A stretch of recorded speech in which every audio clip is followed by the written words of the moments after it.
అలాగే మీ ఇంట్లో special Sunday special ఏం చేసుకున్నారో చెప్పండి అలాగే కామెంట్లో. మా ఇంట్లో అయితే సండే స్పెషల్ ఈ కర్రీ అండి. కర్రీ చూద్దాం రండి. చూడండి సూపర్గా ఉడికేసి ఉంది. చూడండి చక్కగా దిగేసింది పాయ. చాలా బాగుంది, మంచి స్మెల్ వస్తుందండి. చూడండి మన విజిల్స్ అయితే వచ్చేస్తున్నాయి. మన కర్రీ అయితే రెడీ అయిపోతుందండి. చాలా 4 విజిల్స్ వస్తే చాలండి.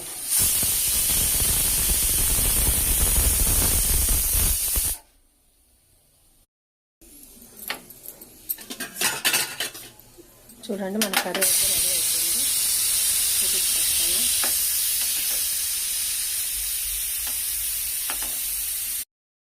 ఇంకా రెడీ అయిపోయింది. కుక్కర్ విజిల్ అయితే పెట్టేసాను. ఒక 4-5 విజిల్ రాగానే తీసేసి సర్వ్ చేసుకుంటే సూపర్ ఉంటుందండి. టైంలో అయితే కొంచెం ఒక 2 కప్స్ ఒక 2 గ్లాసుల వాటర్ అయితే యాడ్ చేశాను. చూడండి మనకు సూప్ కావాలి కాబట్టి కాళ్ళ సూప్ అంతా దీంట్లోకి వచ్చేయాలి కాబట్టి చూడండి. ఇప్పుడు మనం కుక్కర్ పెట్టేసి ఒక 4-5 విజిల్ రానివ్వాలండి. ఆ సూప్ అంతా దీంట్లోకి వచ్చేస్తుంది అనమాట. చూడండి మన కర్రీ అయితే ఎంత కలర్ఫుల్గా ఉందో చూడండి. ఈ టైంలో అంటే మనం వాటర్ అయితే యాడ్ చేయాలండి. ఈ టైంలో అయితే ఒక 2 కప్స్ యాడ్ చేస్తాను.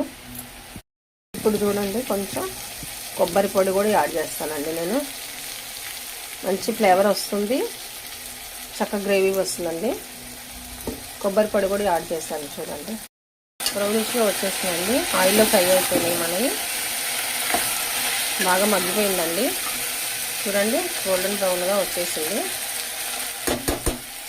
ఇప్పుడు ఈ టైంలో మనము ఇంట్లో రెడీ చేసుకున్న మసాలా అండి 1 స్పూన్ యాడ్ చేస్తున్నా.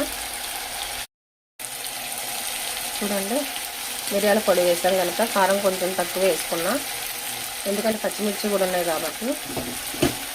ఇంట్లో రెడీ చేసి ప్రిపేర్ చేసిన కారం అండి అది.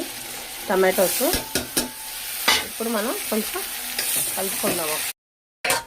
చూడండి చక్కగా బ్రౌనిష్ అయిపోయిందండి, బాగా బ్రౌనిష్గా వచ్చింది. చూడండి మన ఆనియన్స్ అయితే బ్రౌనిష్గా వచ్చినాయండి. ఇలా బ్రౌనిష్గా వచ్చిన తర్వాత